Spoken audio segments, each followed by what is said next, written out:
శ్రీ గురుభ్యో నమః. శ్రీమాత్రే నమః. మా భక్తి టీవీని ప్రోత్సహిస్తున్నటువంటి మా ప్రేక్షకులందరికీ ధన్యవాదాలు తెలియజేస్తూ 29 డిసెంబర్ 2024 నుంచి 4 జనవరి 2025వ సంవత్సరం నూతన సంవత్సరంలోకి అడుగు పెట్టేశాము.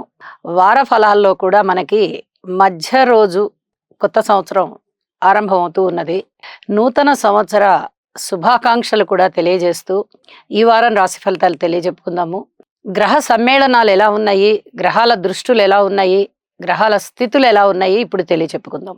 వృషభంలో వక్రించిన గురువుగారు, అలాగే కర్కాటకంలో వక్రించిన నీచలో ఉన్న కుజుడు, కన్య రాశిలో కేతువు, వృశ్చిక రాశిలో చంద్రబుధులు, చంద్రుడు నీచలో ఉన్నారు, రవి గారు ధనస్సు రాశిలో ఉన్నారు, అలాగే శుక్ర శనులు ఇద్దరు కుంభరాశిలో ఉంటూ ఉండగా రాహు మీన రాశిలో ఉన్నారు. ఇవి వార ప్రారంభంలో గ్రహస్థితులు అవుతూ ఉండగా వారాంతానికి వెళ్ళేటప్పటికి చంద్రుని యొక్క స్థితి కుంభరాశిలోకి వచ్చి ఉన్నది, అలాగే బుధుని యొక్క స్థితి ధనస్సు రాశిలోకి వచ్చినది, చంద్రుని యొక్క స్థితి మారి ఉన్నది అని చెప్పి ఉన్నాను.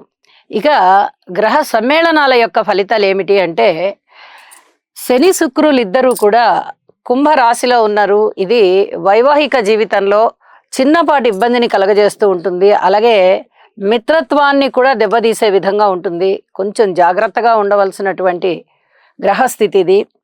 అలాగే నీచలో ఉన్న చంద్రుడు బుధునితో కలిసి ఉన్నారు. ముందరే వారిద్దరికి శత్రుత్వం, బుధునికి శత్రుత్వం, చంద్రునికి లేదు. అయితే ఇక్కడ చంద్రుడు పూర్తి బలహీనమైపోయి ఉన్నారు, బుధుడు వ్యతిరేకమైనటువంటి శత్రువర్గ రాశిలో ఉన్నారు. కాబట్టి ఇక్కడ చంద్రబుధులు ఇద్దరికీ కూడా బలం లేదు అనే చెప్పుకోవాలి. వారాంతంలోకి వెళ్ళేటప్పటికి చంద్రుని యొక్క స్థితి కూడా కుంభరాశిలోకి వచ్చి ఉన్నది.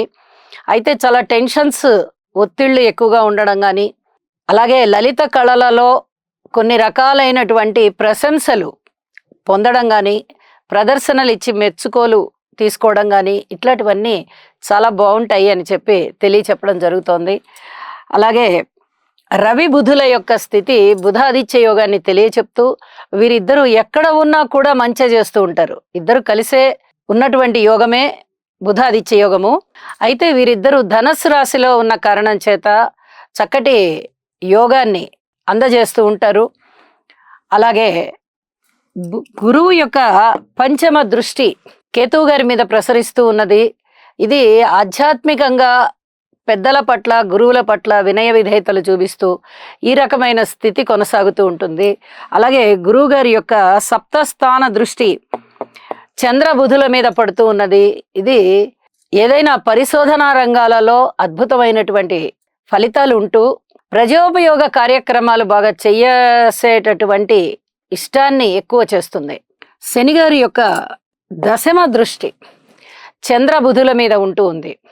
అంటే ఇది ఈ చర్మానికి సంబంధించినటువంటి ఇబ్బందుల్ని సూచిస్తూ ఉంటుంది. ఏదైనా అనారోగ్యాలు, ముఖ్యంగా అనారోగ్యం చర్మానికి సంబంధించి ఉండే అవకాశాలు ఉన్నాయని చెప్పి తెలియజేస్తూ ఔషధ సేవ అవసరం పడుతుంది అని చెప్పి తెలియచెప్పడం జరుగుతోంది.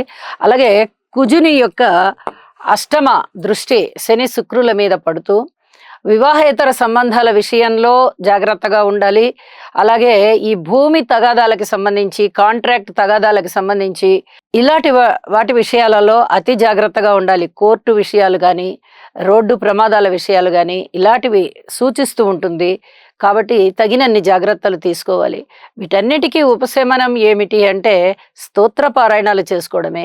ఏదైనా గ్రహం బాగలేదు అంటే ఖచ్చితంగా ఆ గ్రహానికి ఉపశమనం చేసుకుంటూ దానికి రిలేటెడ్గా ఉండేటటువంటి విష్ణు సహస్రనామ పారాయణ, లేదా లలిత సహస్రనామ పారాయణ, లేదా లక్ష్మీ నరసింహ కరావలంబ స్తోత్రము, ఇలాంటివి ఏవైనా స్తోత్ర పారాయణాలు చేసుకోవడం వల్ల చాలా చాలా ఉపయోగాలు ఉంటాయి అని చెప్పి తెలియజేస్తూ రాసుల్లోకి వెళ్దాము.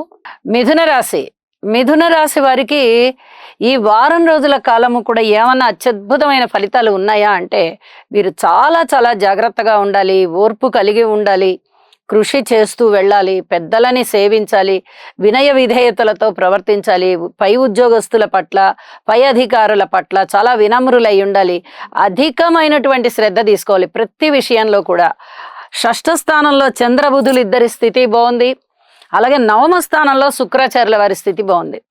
ఈ ఒక్క 2 రాసుల యొక్క స్థితి మాత్రమే బాగుంటూ ఉన్న కారణం చేత మిగతా అన్ని విషయాలలోనూ కూడా అధిక శ్రద్ధ, మామూలు శ్రద్ధ కూడా కాదు, అంత చాకచక్యంగా ప్రవర్తించుకుంటూ వెళ్ళాలి అని చెప్పి సూచన చేస్తూ ఉన్నాను. షష్ఠ స్థానంలో ద్వితీయాధిపతి నీచపట్టి ఉన్నారు. ఆదాయ విషయంలో అధిక జాగ్రత్తలు. చేతికి అందుబాటు అవుతుంది అనుకున్న ధనము అందదు. ఇది చాలా చాలా చెప్పదగ్గ సూచన. ద్వితీయ స్థానంలో కుజుడు నీచలో ఉన్నారు. ద్వితీయ స్థాన అధిపతి చంద్రుడు నీచలో ఉన్నారు. గృహము కృత్యాల విషయాలలో అధిక జాగ్రత్తలు తీసుకోవాలి. కుటుంబ సభ్యుల విషయాలలో అధిక జాగ్రత్తలు తీసుకోవాలి. మాతృవర్గ రీత్యా కానీ పితృవర్గ రీత్యా కానీ చాలా చాలా సంయమనం పాటించాలి. ముఖ్యంగా మాట తీరు మీకు ఎట్టి పరిస్థితులలోనూ కఠినంగా ఉండరాదు. ఇది చాలా చాలా చెప్పదగ్గ సూచన. ఏ వ్యక్తికైనా కుటుంబం అనేది చాలా ముఖ్యంగా ఉంటుంది, జీవనం అనేది చాలా ముఖ్యంగా ఉంటుంది. ఇక్కడ రాహు జీవస్థానంలో ఉన్నారు అంటే ఇక్కడ జీవనానికి సంబంధించి టైట్ పరిస్థితి నడుస్తోంది. అలాగే కుటుంబాన్ని చూద్దామా, కుటుంబంలో కుటుంబ అధిపతి నీచపడ్డారు. కుటుంబంలో కూడా నీచ గ్రహం ఉంది, వక్రించి ఉంది, పైగా కుజ స్తంభన. చాలా జాగ్రత్తగా ఉండాలి, లేకపోతే కుటుంబాలు పూర్తిగా విడిపోయే పరిస్థితి, ఉద్యోగంలో ఇబ్బందికరమైన పరిస్థితి ఉంటుంది. ఈ గ్రహాలని దృష్టిలో పెట్టుకుని మీరు ప్రతి విషయంలోనూ జాగ్రత్తగానే ఉండండి. కోర్టు విషయాలు కాస్త వాయిదా వేసుకోండి, ప్రేమ వ్యవహారాలు వాయిదా వేసుకోండి. ఏదైనా వివాహాది శుభకార్యాలకి మీరు శ్రీకారం చుట్టినా ఇప్పుడే అవి కుదరవు, ఇంకా సంబంధాలు వెతకాల్సి వస్తుంది. మీరు తొందరపడి ఏదో ఒకట్లే అనుకున్నారంటే మటుకు జీవితం ఇబ్బంది పాలవుతుంది. ఇది చెప్పదగ్గ సూచన అని చెప్పి తెలియజేస్తూ నవగ్రహ స్తోత్ర పారాయణాలు చేయండి, నవధాన్యాలు దానం ఇవ్వండి.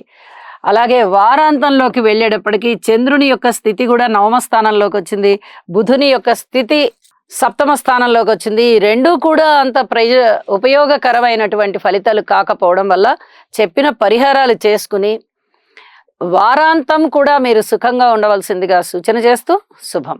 చంద్రగ్రహ అనుకూలత కొరకు దధిశంక తుషారాభం క్షీరోదార్ణవ సముద్భవం నమామి శశినం సోమం శంభోర్మకుటభూషణం.